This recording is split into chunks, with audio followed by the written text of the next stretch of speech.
কদিন হলো আবার সকালবেলার দিকটা দেখছি বেশ কুয়াশা পড়ছে, রোদও উঠে পড়ছে, কিন্তু চারিদিকটা বেশ কুয়াশা। এই কুয়াশা কাটতে কাটতে প্রায় বেলা 8টা, সাড়ে 8টা, 9টা বেজে যাচ্ছে।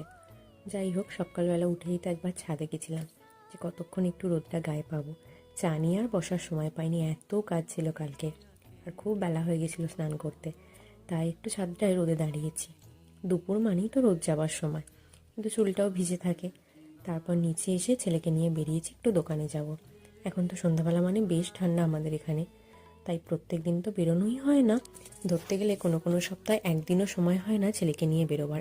ও ছেলে মানুষ, ওরও ভালো লাগে না, তাই দুপুরবেলা রোদে রোদে বেরিয়েছি।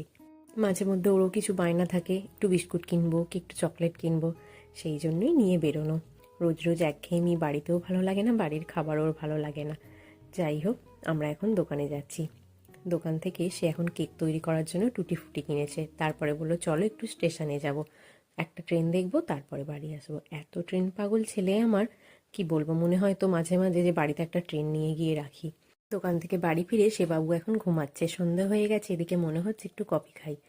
আগে কফিটা রেডি করে নিয়েছি, আমার আবার এইভাবে কফি খেতে খুব ভালো লাগে। এদিকে দুধটাও বসিয়ে দিয়েছি, এই হলো কফি। তারপর এখন ছেলেকে সন্ধ্যাবেলা পড়াতে বসিয়েছি।